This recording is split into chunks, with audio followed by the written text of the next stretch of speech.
ใจโยใจโจกจางมงคลสุภเลิศมหาผล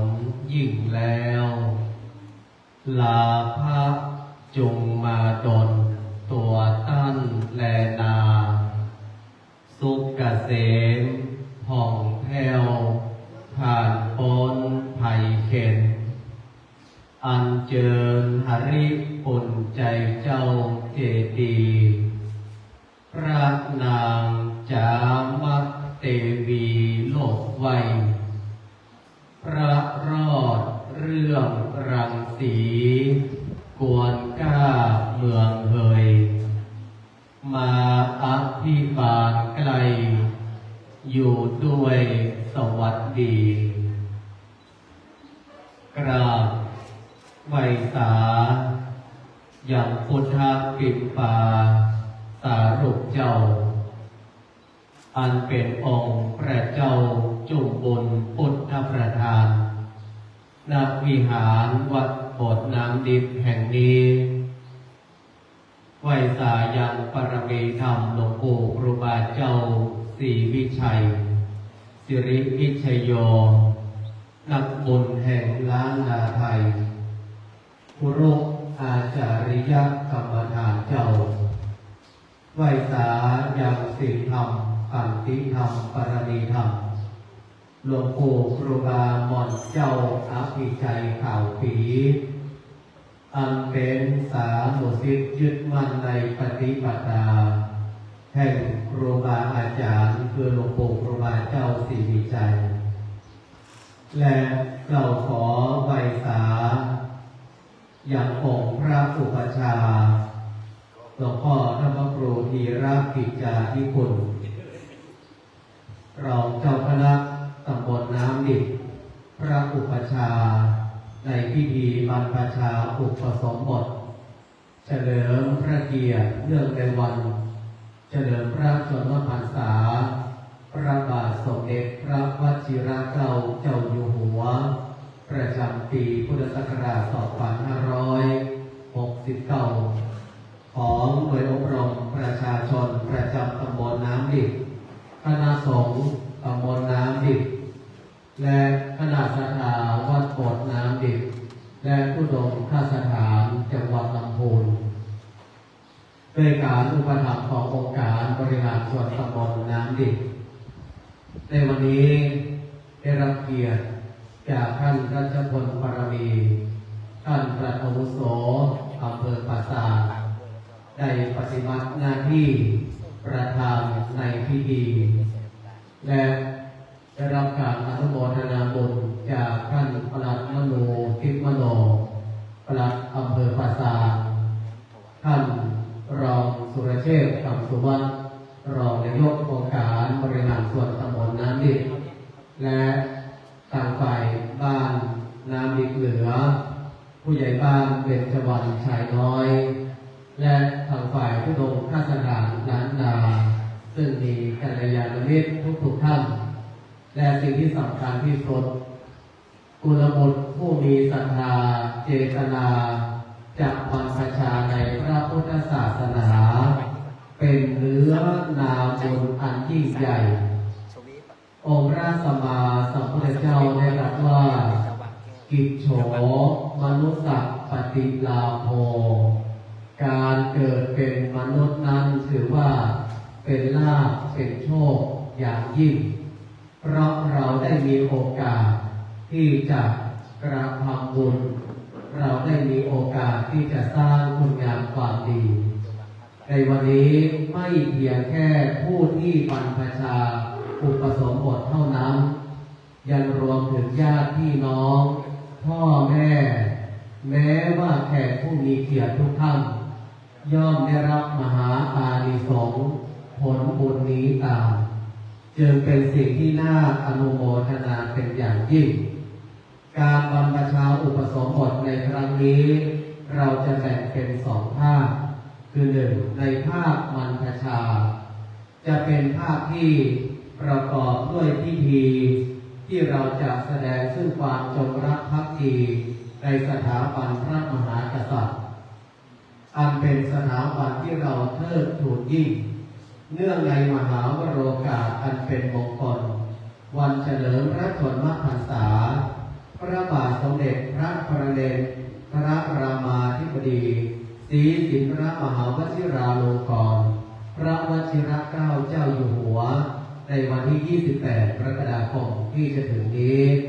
ถือว่าเป็นบุญของพระสงฆ์นิกรชาวไทย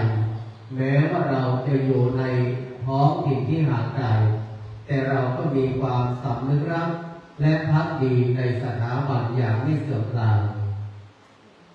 อาตมาภาพจะขอนำทุกท่านเข้าสู่ในพิธีการ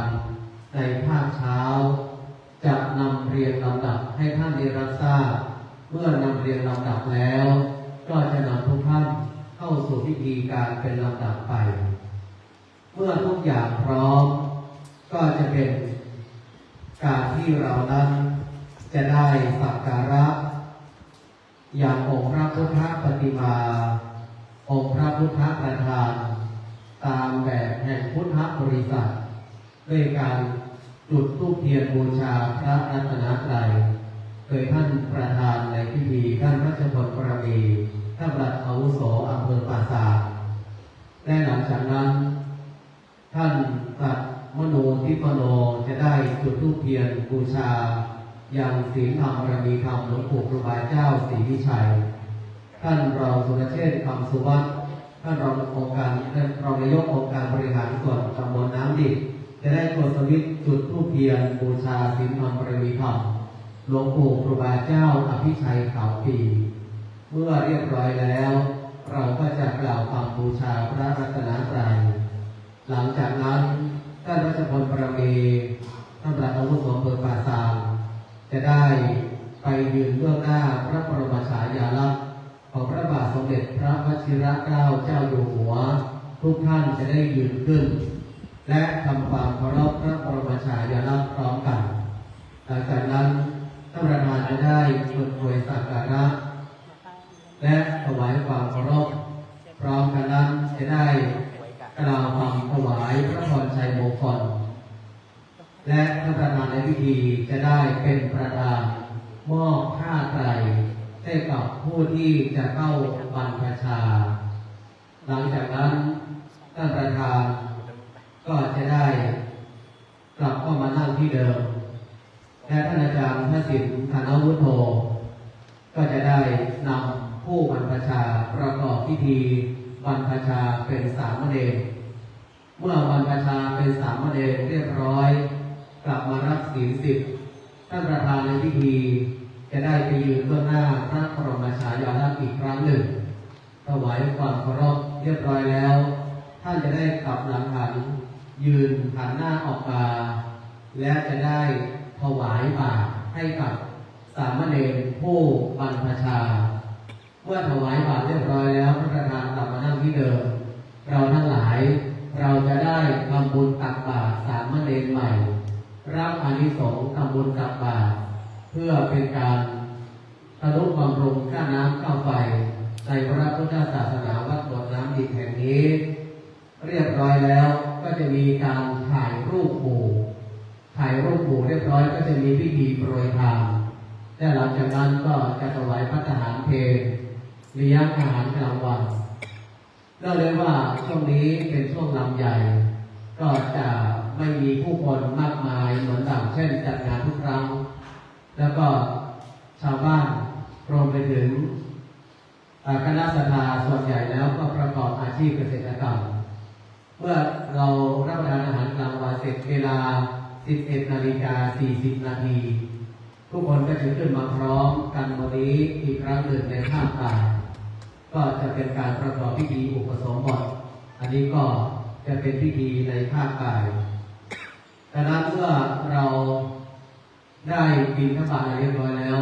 ท่านประธานจะได้กราบลาพระรัตนตรัยแล้วก็ถวายสักการะต่อหน้าพระบรมฉายาลักษณ์ลาประธานสงฆ์ก็จะเป็นการเสร็จสิ้นพิธีเช้านี้นะครับอันนี้เรียนลำดับเป็นการคร่าวๆให้กับทุกท่านได้รับทราบต่อไปจะได้นำทุกท่านเข้าสู่พิธีการบรรพชาอุปสมบทหมู่น้อมถวายเป็นพระราชกุศลโดยความจงรักภักดีแห่งพระสงฆ์นิกรชาวไทยในตำบลน้ำดิบเจริญพรเชิญท่านราชพลปรมีท่านประหลัดอาวุโสอำเภอป่าสางประธานในพิธีได้กดสวิตช์จุดธูปเทียนบูชาพระรัตนตรัยชุดกลางขอเจริญพร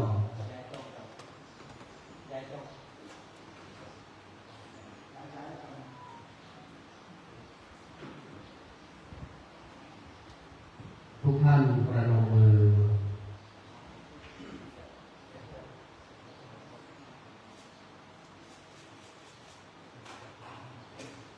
เจริญพรนายมนูทิมโนท่านปลัดอำเภอป่าซางได้กดสวิตช์บูชาศีลธรรมประมีธรรมหลวงปู่ครูบาเจ้าศรีวิชัย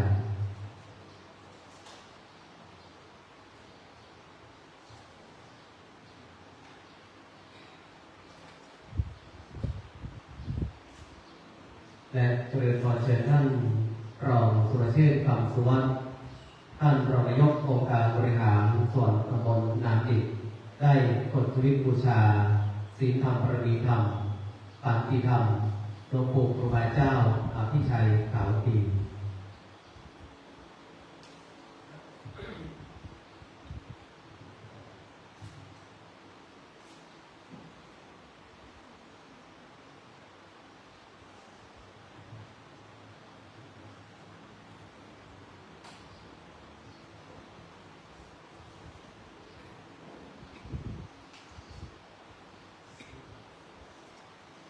ต่อไปจะได้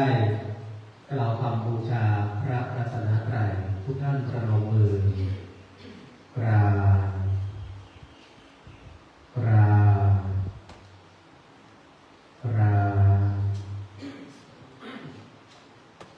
อิมินาสการเรนะพุทธังปูเชมิอิมินาสการเรนะธัมมังปูเช มิอินินาสการเรนะสังฆังปูเชมิอะระหังสัมมาสัมพุทโธภควาพุทธังภคะวันตังอภิวาเทมิสวากขาโตภควตาธัมโมธัมมังนะมัสสามิสุปฏิปันโนภควโตสาวกสังโฆสังฆังนะมามิต่อไปเชิญท่านราชพลพรณีได้ยืนก้มหน้าพระบรมฉายาลักษณ์พระบาทสมเด็จพระวชิรเกล้าเจ้าอยู่หัวขอเจริญพรทุกท่านได้ลุกยืนขึ้นครับ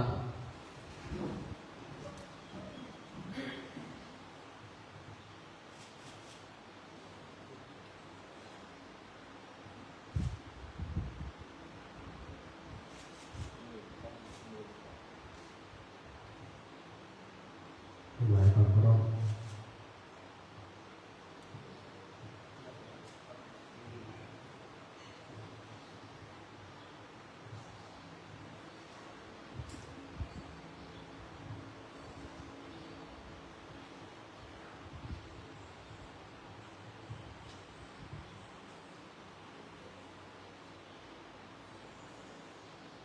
เดชะ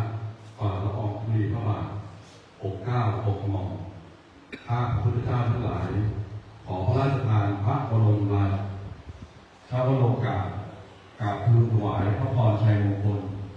ด้วยความจงรักภักดีและน้อมสำนึกในพระมหากรุณาธิคุณเป็นล้นพ้นเนื่องในโอกาสวันเฉลิมพระชนมพรรษา 28 กรกฎาคม พุทธศักราช 2569 ข้าพเจ้าทั้งหลายขอพระราชทานถวายพระพรชัยมงคลขออานุภาพแห่งคุณพระศรีรัตนตรัยพระสยามเทวาธิราชและสรรพสิ่งศักดิ์สิทธิ์ในสากลโลกได้โปรดอภิบาลประทานพรให้ใต้ฝ่าละอองธุลีพระบาททรงพระเจริญด้วยจักรุรพิษพระพรชัยทรงมีพระพลานามัยสมบูรณ์แข็งแรงพระชนมายุยิ่งยืนนานทรงพระเกษมสำราญพระบารมีแผ่ไพศาลสถิตเป็นมิ่งขวัญร่มเกล้าแก่ปวงชนชาวไทยตลอดกาลนานด้วยเกล้าด้วยกระหม่อมขอเดชะ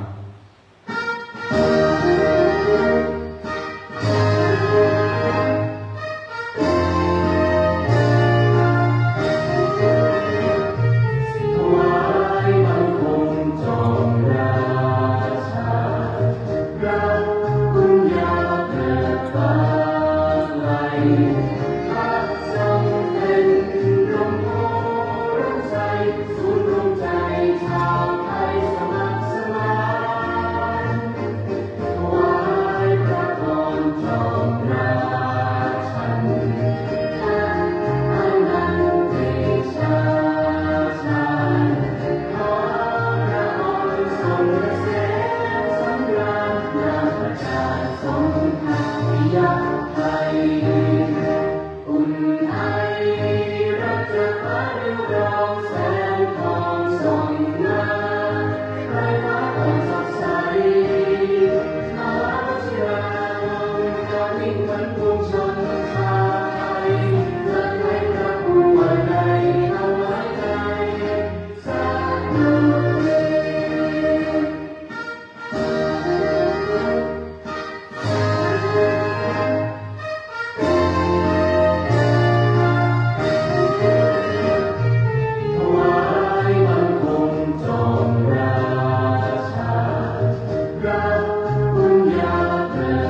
ต่อไป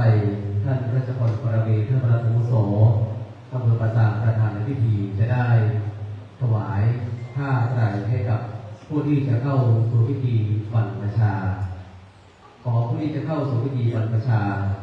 ได้ลุกขึ้นยืนและแปรแถวเพื่อเข้ารับการมอบผ้าไตรเป็นลำดับไป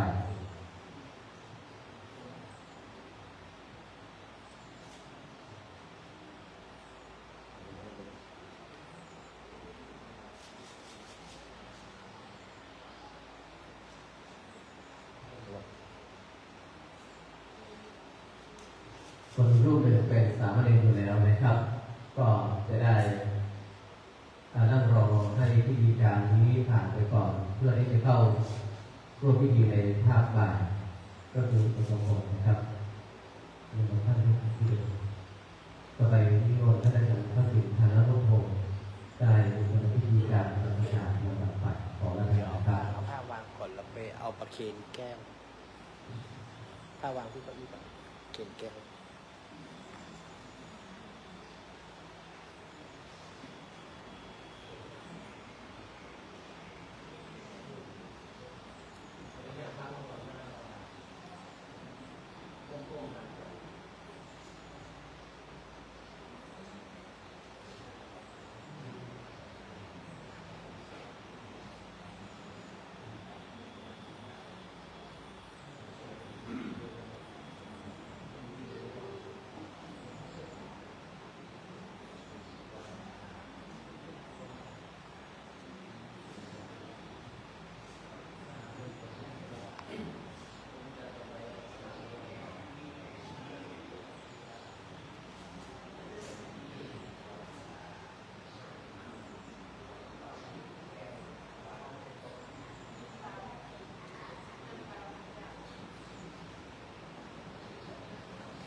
อนุโมทนาทางผู้ลงพระสถานลำพูนนะครับที่ได้นำเอาน้ำมาเลี้ยงเป็นน้ำพึ่งมะนาวน้ำพึ่งมะนาวท่านใดได้ต้องบอกเลยครับ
ตั้งใจฟัง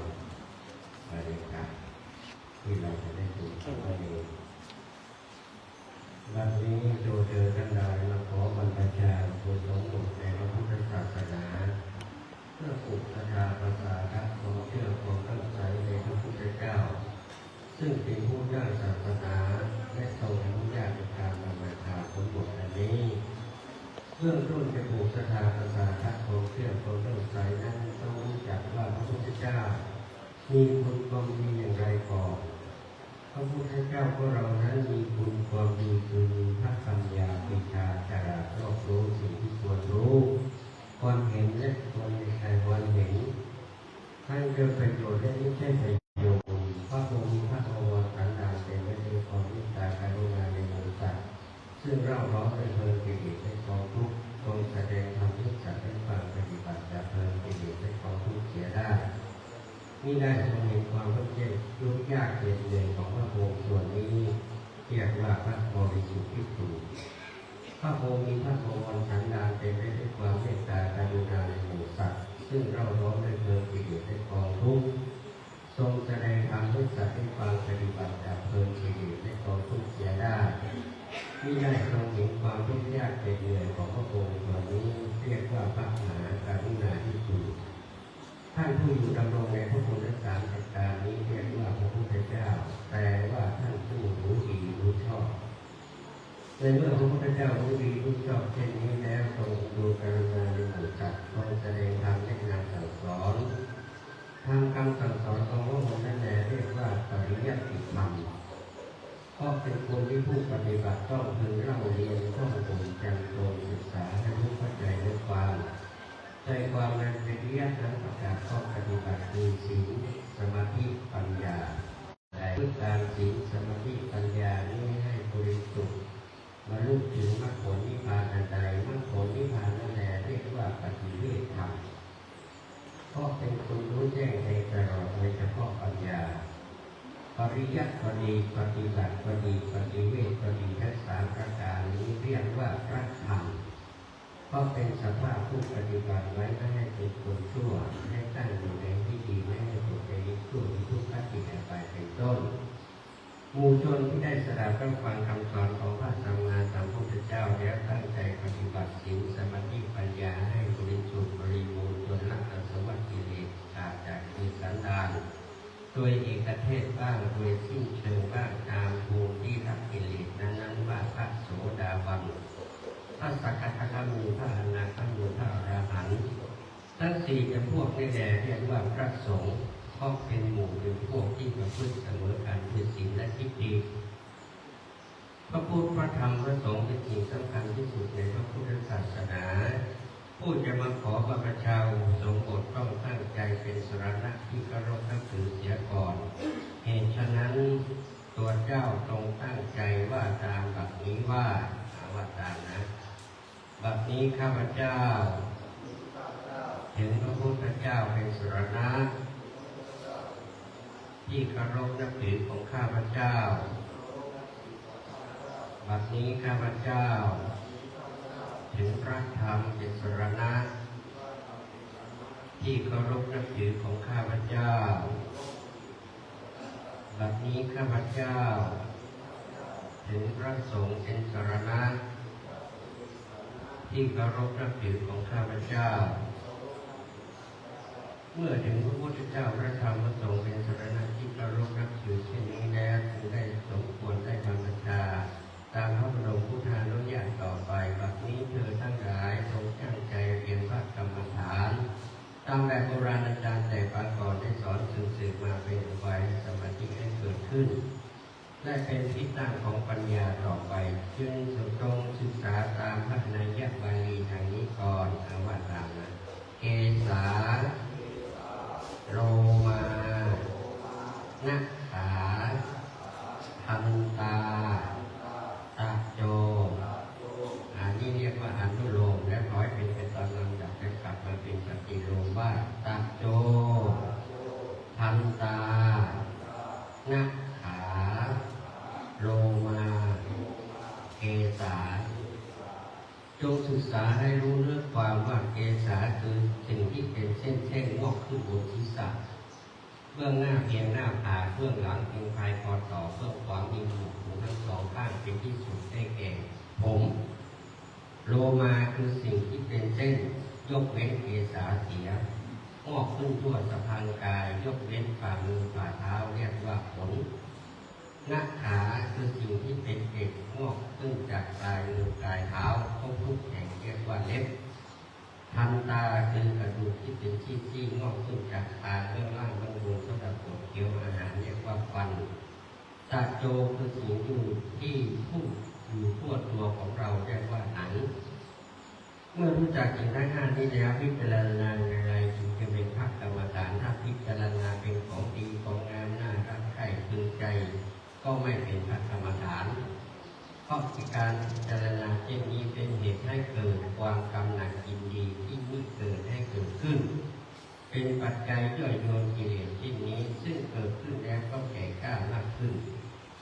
ต่อเมื่อพิจารณาเป็นของไม่ดีไม่งามไม่น่ารักใคร่พึงใจเป็นของโสโครกปฏิกูลตามจริงอย่างนั้นแต่เรียกว่าเป็นภาคกรรมฐาน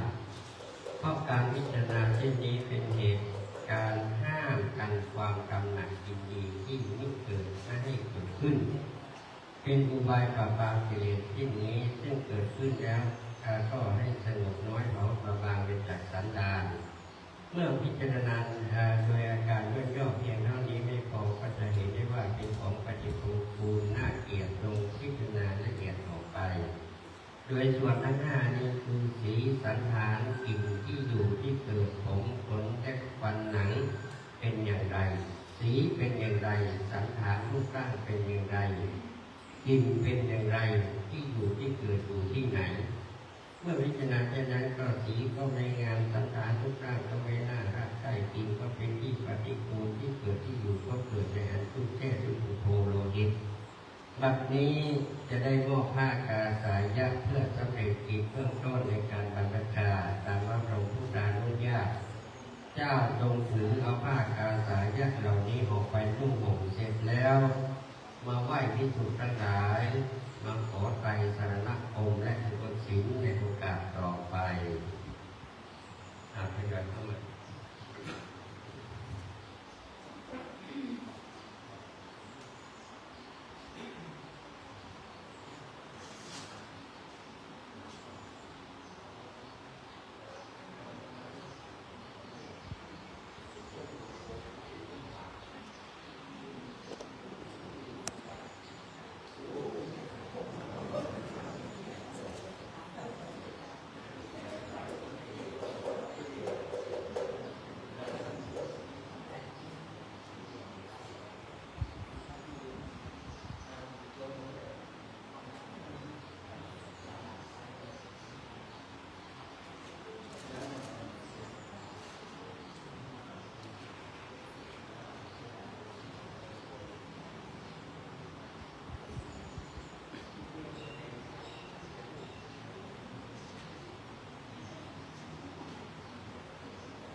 การบรรพชา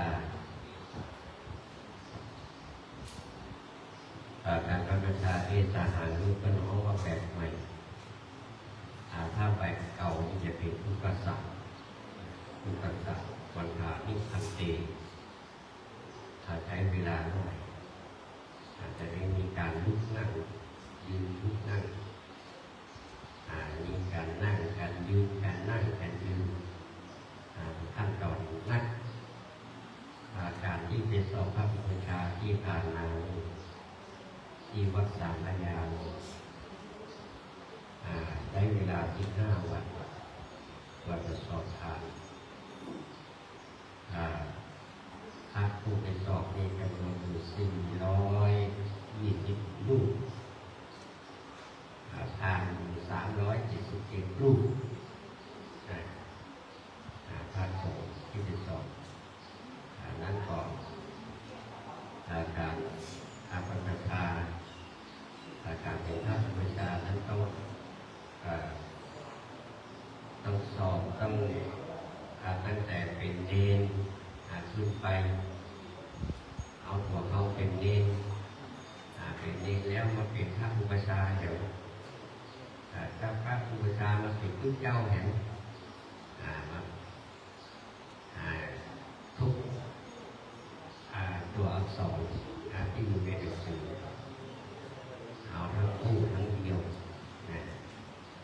กว่าที่จะได้มาเป็นพระอุปชาในจังหวัดลำพูนปีนี้รุ่น59นี่มีอยู่3 รูปมีวัดปักร้องตำบลน้ำดิบแล้วก็มีวัดพระพุทธบาทสักท่าอันนี้เป็นพระอารามหลวงเพิ่งก็จะได้พระอุปชาที่3คือบวชได้ทั่วในอำเภอต่างๆแต่สามัญนี้ได้2 รูปได้ตำบลมะเขือแย่กัน1 รูปสอบตั้งแต่จังหวัดลำพูนลงไปแล้วก็ไปวัดโดยคำบรรยูเชียงใหม่แล้วก็ไปสอบที่วัดเทตุพลนิมนต์มาคาราหรือว่าวัดโพจากวัดโพเรียบร้อยต้องไปสอบที่วัดสาขยายตั้งแต่ส่วนข้าส่วนผลส่วนกลาง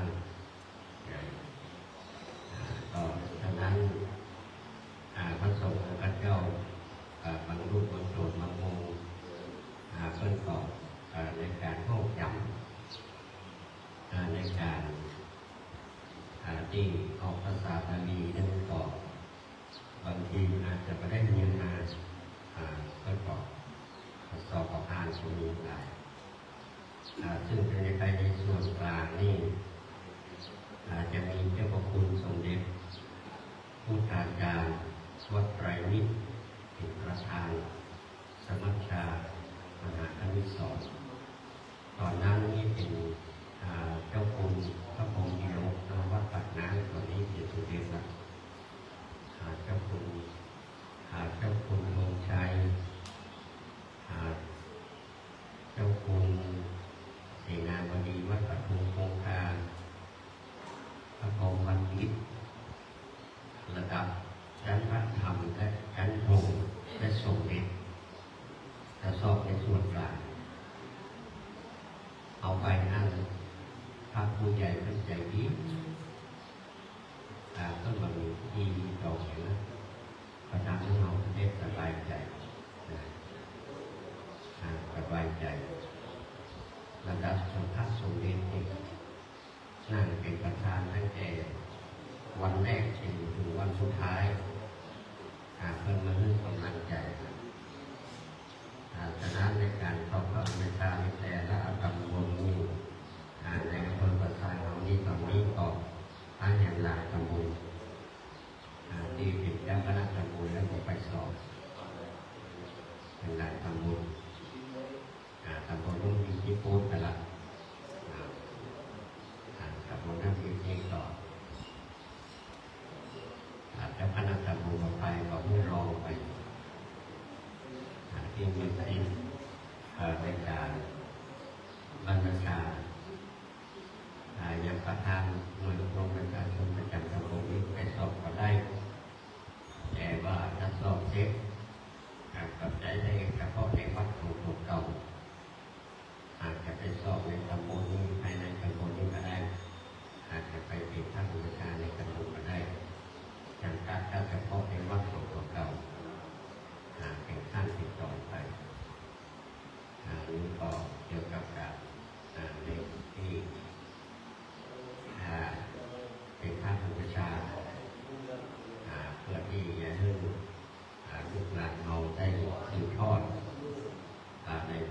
ศาสนาเป็นการดำรงจนตัวอาตมานั้นก็ไม่ใช่ว่าบวชน้อยบวชอันนี้ก็บวชถวายพระเพลิงถวายพระเพลิงสมเด็จย่าอีสานเก้าถวายพระเพลิงตอนนั้นวันที่3 มีนาคม 2539ได้อุปชาอุปสมบทจึงถวายเป็นพระราชกุศลแล้วก็เพิ่มจะศึกษาตั้งแต่นั้นมาถึงปัจจุบันได้ดูศาสตร์คือประวัติศาสตร์ว่าจะได้ทำเป็นอย่างนี้แต่นั้นการเป็นพระเป็นเนรนี่ต้องใช้เวลาอบรมสั่งสอนต้องใช้ศึกษาอย่างที่เป็นว่าปริยัติธรรมต้องท่องบทจำโซศึกษาให้รู้เข้าใจเรื่องความในพระไตรปิฎกอย่างต่างๆการศึกษาถ้าเรามาศึกษาเราดูวัดก็ได้เป็นผู้เจ้าก็ได้มีการศึกษาเราเรียนอันนี้ก็เรียนธรรมสอบได้ก็ประเมินท่านรองนายกท่านรองนายกตอนนี้ก็ได้ไปเรียนธรรมรู้ประโยชน์ท่านรองสุรเชษฐ์ก็ต้องมาสายพระสงฆ์นี่เหมือนกันสายพระสงฆ์ก็ได้ไปเรียนธรรมรู้ประโยชน์แต่อาตมาที่กำลังได้รุ่น2ในมาต่อที่มหาวิทยาลัยสงฆ์นี่เรียนมาทางสามัญดังนั้นการศึกษาการบวชพระบวชเองในสมัยเดียวเราว่ามหาวิทยาลัยสงฆ์กับครูของนี้ตอนนี้พระสงฆ์องค์เองคนนักคารวะคนนักมาบวชสมัยก่อนที่เริ่มต้นกันใหม่มีอยู่จำนวน400-500 รูปแต่เดียวนี้มีเพียงคารวะนักเก่งๆจัดนักที่บ้านของท่านครูก่อนจบปริญญาตรีปริญญาเอกอย่างนั้นก็คงวิโรจน์ชยากรของเป็นได้ด็อกเตอร์ก็ได้จากนั่นเลยตอนเรียนปริญญาเอก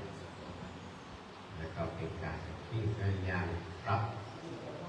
ภูมิฐานของหมู่เราพระเจ้าวันไหนจากนั้นบรรดาสัตยาโยมมีลูกมีหลานจงเสริมมาการบวชพระบวชเนรมีอะไรได้ใจมันนักในตรงนี้ได้ใจพอนักอาหารได้ยากตัวอาตมานี่ส่งลูกศิษย์ไปเรียนนี่ที่แท้ๆมี4 คน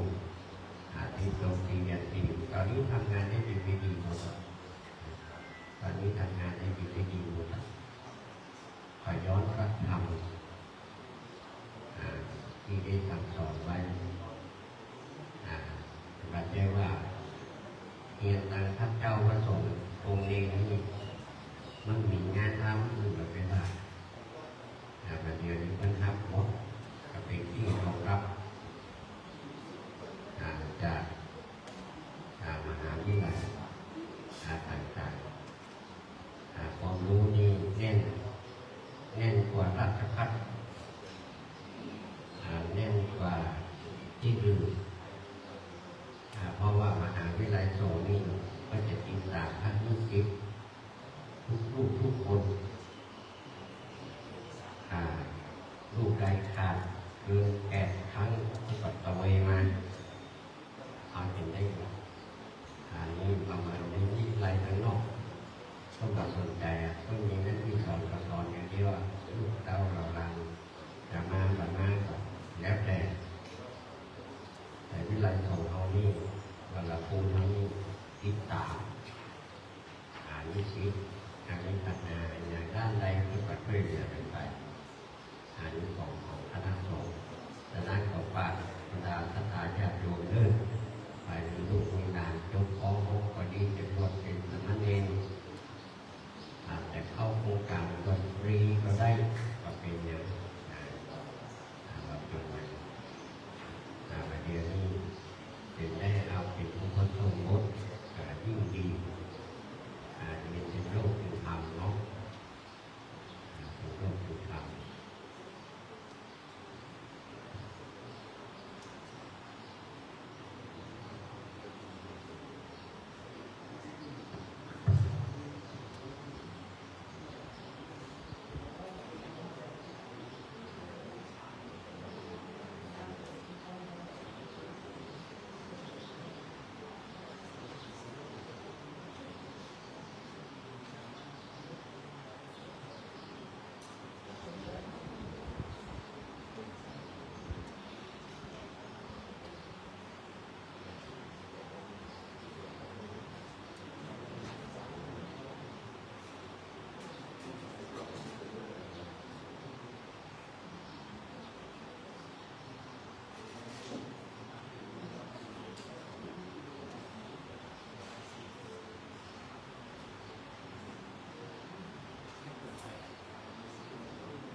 นะโมตัสสะภะคะวะโต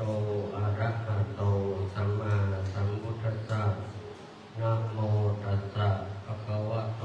อะระหะโตสัมมาสัมพุทธัสสะนะโมตัสสะภะคะวะโตอะระหะโตสัมมาสัมพุทธัสสะ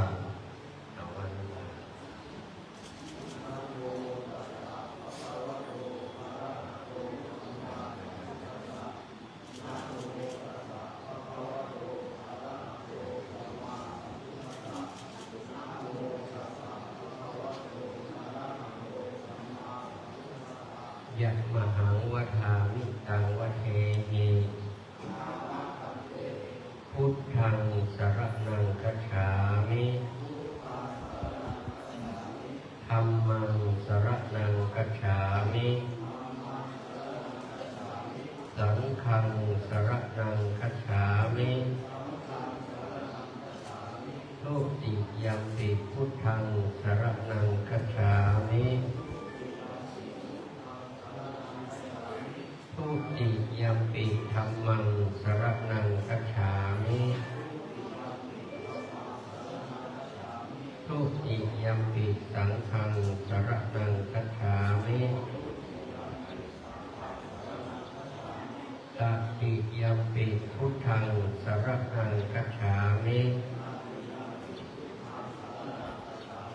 ตัตติยัมปิธัมมังสรณังคัจฉามิตัตติยัมปิสังฆังสรณังคัจฉามิติสรณคัมมนังนิพิตังบัดนี้ตัวเธอทั้งหลายสำเร็จกิจเป็นสามเณรในเบื้องต้นด้วยไตรสรณคมองค์พระสัมมาสัมพุทธเจ้านั้นได้บัญญัติสิกขาบทไว้10 ข้อด้วยกันเพื่อให้พวกเธอทั้งหลายได้ประพฤติปฏิบัติตามภาษาบาลีดังต่อไปนี้ปานาติปาตาเวรมณีอทินนาทานาเวรมณีอพรามจปิยาเวรมณีมุสาวาทาเวรมณีสุราเมรยะมัชฌัปปมาทัฏฐานาเวรมณี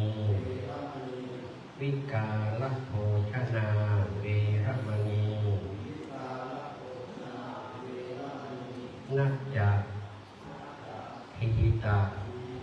วาทิตาวิสุกัทัสสนาเวรมณีมาลาคันธะวิเลปนะภารณะมันดานะวิโปสนัฐานาเวรมณีอุจจาสยนะมหาสยนาเวรมณีชาตัดรูปะรัชตะปฏิฆะนาเวรมณี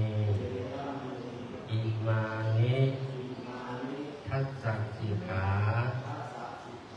ปทานิสมาธิยามิอิมานิทัสสะสิกขาปทานิสมาธิยามิอิมานิทัสสะสิกขาปทานิสมาธิยามิ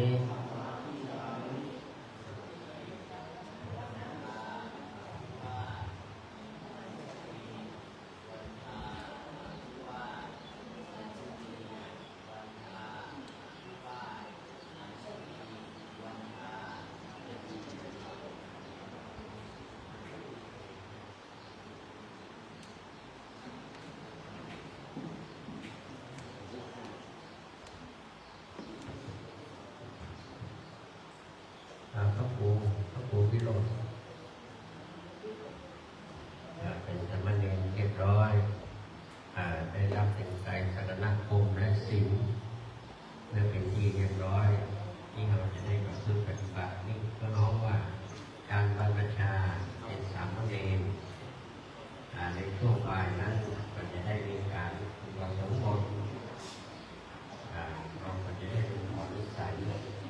ที่ในบุญโยมบุญโตเพื่อที่ผมได้กล่าวคำอย่างไรอย่างเนาะในช่วงตอนบ่ายตอนนี้เป็นโอกาส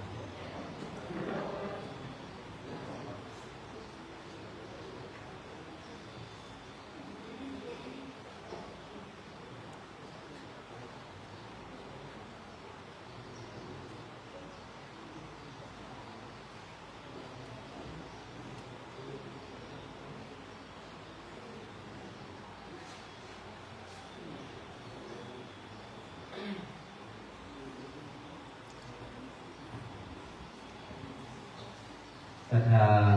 ท่านสาธุชนทุกท่านตอนนี้การบรรพชาเป็นสามเณร ก็ได้สำเร็จเสร็จสิ้นตอนนี้เราได้สามเณรในโครงการ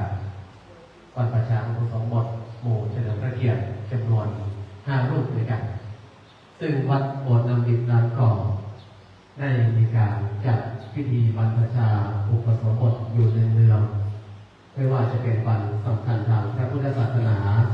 หรือว่าวันสำคัญของสถาบันชาติและพระมหากษัตริย์เขานั้นเป็นพระสงฆ์กรที่อยู่ใต้ร่มพระบารมีของสถาบันหลักของประเทศชาติไทยของเรา ก็คือชาติศาสนาและพระมหากษัตริย์ฉะนั้นสิ่งอะไรที่เราสามารถทำได้ตามกำลังที่เราสามารถที่จะทำได้คณะสัตยา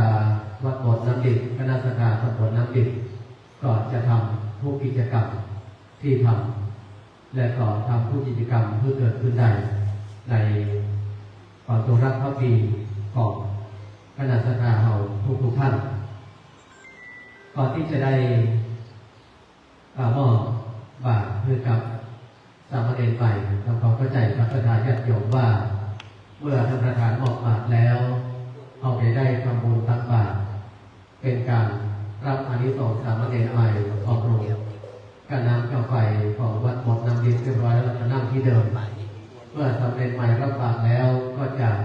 เดินวนกลับมาประจำที่เดิมพวกมาเป็นระเบียบเรียบร้อยเมื่อกลับมานั่งที่เดิมแล้วเขาจะประกอบพิธีถ่ายรูปโบสถ์เบื้องหน้าพระพุทธประธานและพระบรมฉายาลักษณ์เมื่อถ่ายรูปโบสถ์เรียบร้อยก็จะกลับมานั่งที่เดิมท่านประธานจะได้กราบลาพระรัตนตรัยจะได้กราบลาประธานสงฆ์ถวายสักการะเบื้องหน้าพระบรมฉายาลักษณ์เป็นอันเสร็จสิ้นพิธีในภาคเช้านะครับเมื่อเสร็จสิ้นพิธีแล้วขอเชิญทุกท่านได้ร่วมกันรับประทานอาหารกลางวันแบบบุฟเฟ่ต์ก๋วยเตี๋ยวเนาะนะครับวัดโบสถ์น้ำดินขึ้นชื่อเรื่องก๋วยเตี๋ยวนะท่านราชพลปรมีนะกินก๋วยเตี๋ยวและอารมณ์ดีของวัดโบสถ์น้ำดินแล้วก็ทางญาติของสามเณรใหม่ก็เอาขนมจีนและทางทุดงคสถานก่อนมีน้ำดื่มมีอะไรอย่างเข้ามาร่วมกันในวันนี้เราร่วมด้วยช่วยกันตามสภาพกำลังที่เรามีจัดโครงการในครั้งนี้เราไม่ได้มีงบประมาณนะครับส่วนมากก็จะเป็นงบประมาณของพระภูมิโลกเป็นหลักเนาะอาตมาภาพก็ใช้เงินงบประมาณจากศูนย์ศึกษาพระพุทธศาสนาวันอาทิตย์เข้ามาเป็นการลงทางอาตมาภาพก็มีหมอหลายสถานญาติโยมก็ใช้เงินสพอเข้ามาช่วยอุดหนุนในส่วนที่ได้เป็นปัจจัยถวายพระสงฆ์และก็สามเณรแล้วรับต่อไปเจริญพรเชิญท่านราชพลปรมีท่านประธานอาวุโสอำเภอปราสาทประธานในพิธีได้ยืนประจำเบื้องหน้าพระบรมฉายาลักษณ์ถวายความเคารพและจะได้มอบถวายบาตรให้กับสามเณรใหม่เป็นลำดับไป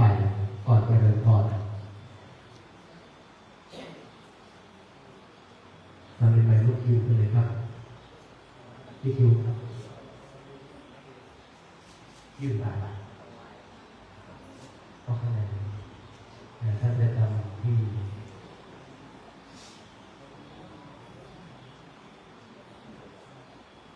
รับบาตรแล้วก็ได้แปลกันรับบาตรเลยครับ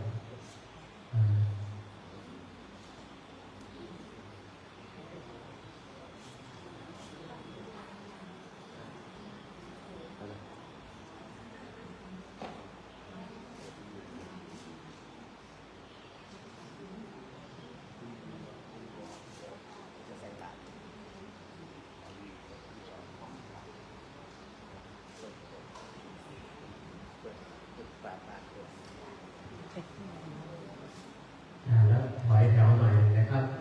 ถอยแถวหน่อยทุกคนแทนทุกคนท่านที่เรียนถอยแถวหน่อยท่านที่คนท่านเรียนจัดบาตรให้หน่อยครับท่านเรียนจากทุกโรงพยาบาลท่านสถานญาติโยมเตรียมใส่บาตร5 บาท10 บาท20 บาท100 บาทจะใส่เป็นฟันได้แล้วแต่อันนี้เอาอันนี้ส่งเลยครับเนาะเอาอันนี้ส่ง แล้วแต่จะที่มาหาได้นะครับ ท่านยืนสองฝากฝั่งเลยนะครับครับถอยๆเลยครับพวกเราถอยหน่อย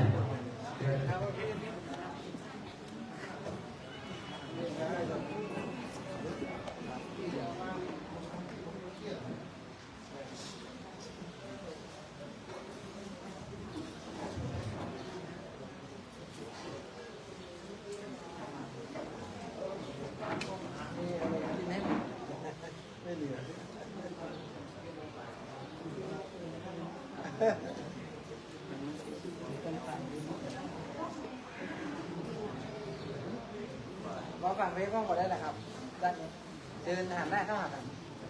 ถ้าฝั่งนี้ฟัง ครับผมสองแถว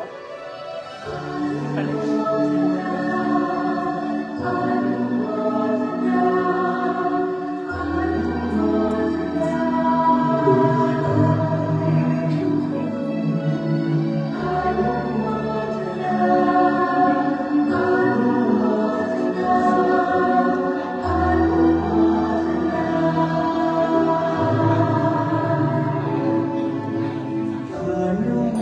ทนาในมหากุศลผลบุญที่ท่านได้ขับจุนพระพุทธศาสนาสร้างบารมีสมที่ได้เกิดมามนุษย์เทวาอนุโมทนา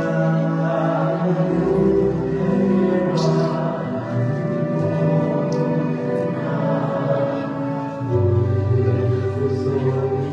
ที่ท่านทำให้จะติดตา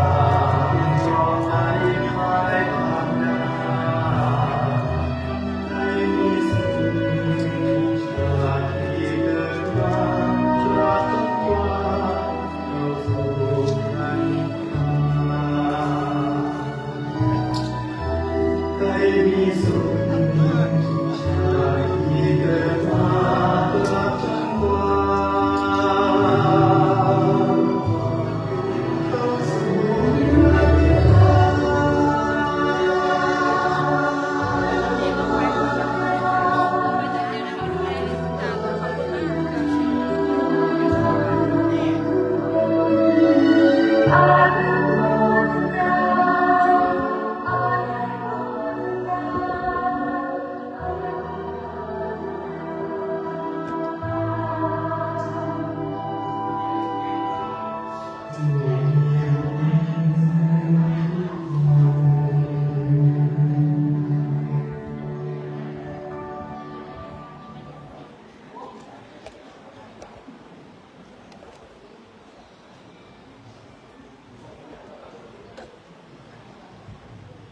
เข้าเกมแล้วก็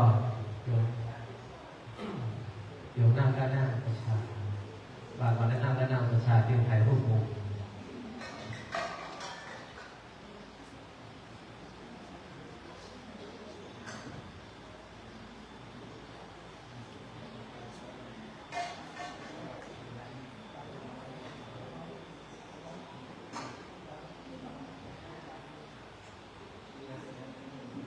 อาจจะได้มนต์นั่งด้านหน้าพระอุปชฌาย์ครับ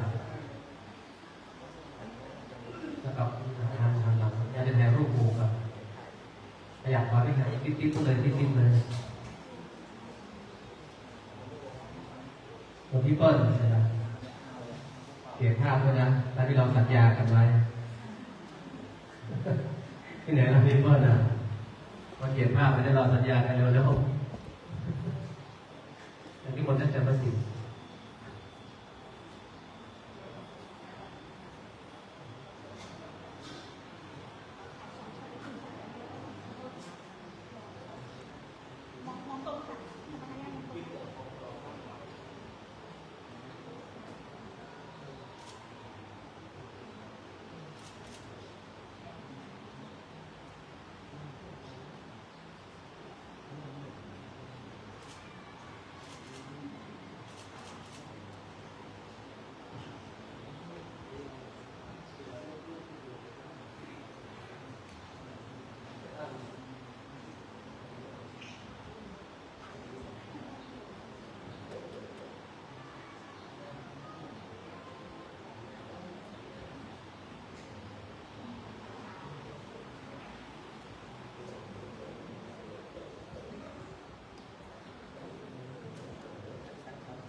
ท่านอาวุโสท่านรัตโนท่าน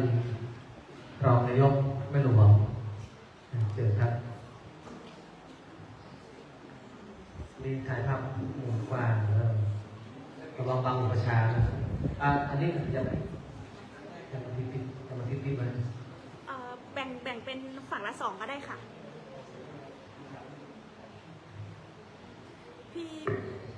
พี่แม่หลวงนั่งได้ไหมคะ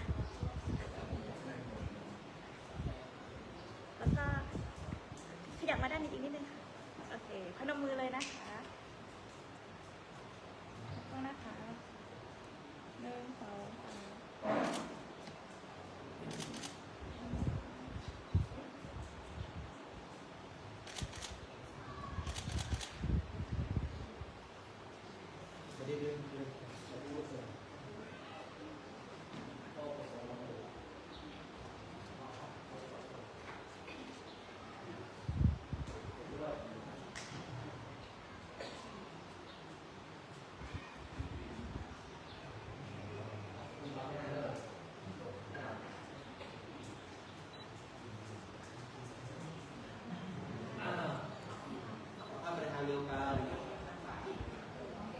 3เอามาฝั่ง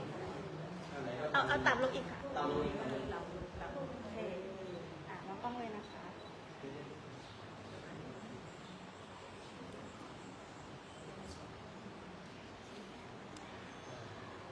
พระอาจารย์ยืนด้านข้างพระอุปชฌาย์ได้เลยค่ะมองกล้องเลยนะคะ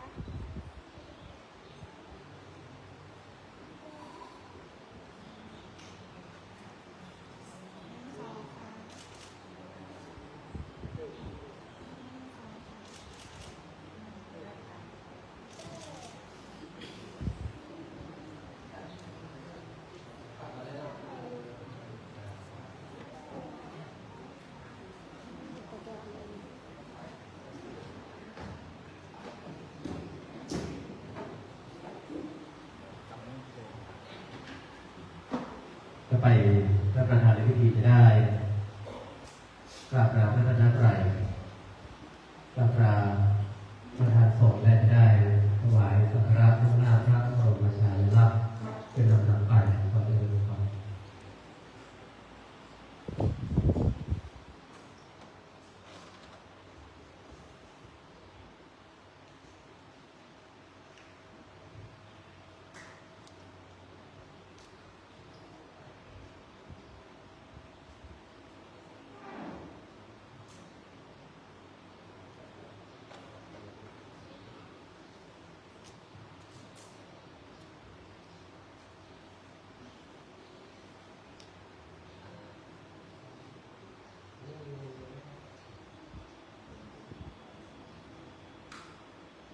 ท่านลูกศิษย์ครับถวายความเคารพ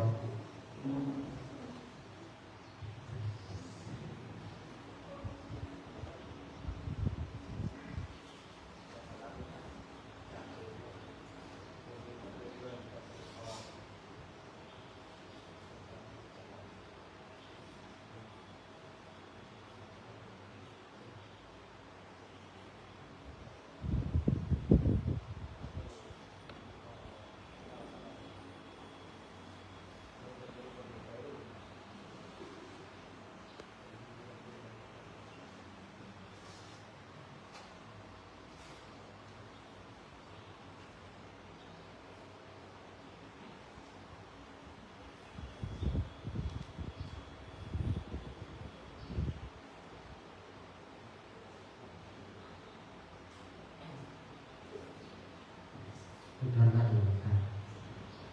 ก็เป็นเสร็จสิ้นพิธีในภาคเช้านะครับเนาะบรรยากาศค่อนข้างร้อนอ่วมหน่อยเลยยิ่งอยู่ในชุดแต่ละชุดนี่ก็ร้อนอ่วมแต่ก็คงจะมางานเจ้าผู้เจ้าเนาะผู้เจ้าไหลผืนเหลือจะร้อนจะหนาวก็ไหลผืนนะครับตอนนี้ถึงเวลา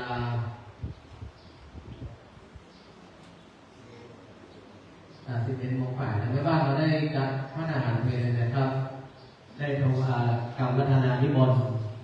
ได้ถวายพระอาหารเพลน้ำที่จริงอาตมาพระจะต้องไปเล่าเพียงภาษาแต่ว่าตอนนี้พ ก็ได้ถวายพระมาที่วัดหลวงพ่อขาวที่เรียบร้อยแล้วก็เลยอาจจะได้อยู่กับศรัทธาเนาะแล้วก็ศรัทธาเอาต่อเลยเป็นกี่วันในการที่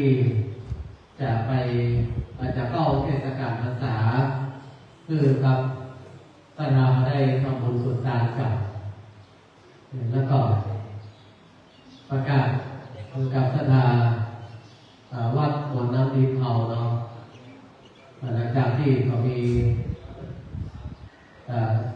ข่าวกับเพื่อนเกิดขึ้นเนาะอันนี้ก่อนตอนนี้อาตมาภาพก่อนยังอยู่ที่เดิมเลยอยู่วัดบนน้ำดินเลยมาได้มาไปไหนเนาะมาไปไหนแล้วก็อาตมาภาพก่อนโทรบอกศรัทธาบ้านบัวเนี่ยว่าสามารถที่จะเดินทางไปช่วยปฏิบัติงานได้คนก็เข้าใจฉะนั้นภาษานี้อาตมาภาพก็เดี๋ยวยังอยู่เทียบทางพุทธนาได้ฟังอยู่เลยงานก็สบายใจเนาะได้ข่าวว่าพ่อจะไปรับใครสู่ลำไยนะไปร้องเพลงที่คอยนวลดูสวนลำไยแต่ช่วงนี้พ่อจะคนอารมณ์ดีได้หลายแสนหน่อยเดี๋ยวแฟนเนาะแล้วก็ท่านปวสกินข้าวแบบก่อนเนาะวันนี้กินไปบ้านหอเลยทั้งหมดเนาะกินไฟอู้กันไฟก็ไม่หลงเนาะเนี่ยไม่หลงขอโต๊ะที่กันได้เนาะขอโต๊ะผมว่าได้ไปไหนไม่หลงให้หรอกว่าเราก็ได้แสดงออกดูในหลายกิจกรรมในเมืองภาษาของเราเนี่ยเวลาท่านพระองค์โสได้ขยับขึ้นไปหรือวัดโบสถ์เนี่ยเอาพระองค์ขยับขึ้นไปหน่อยเป็นปอผู้โสจะได้เกิดขยับขึ้นไปเนาะนะครับท่านนำมาต่อเดี๋ยวกินข้าวไม่หมดเขาต้องพูดจะกินข้าวกินน้ำกินนอนกันเด้อแล้วก็นั่งเข้าใจบอกว่าบอกกันต่อไปเลย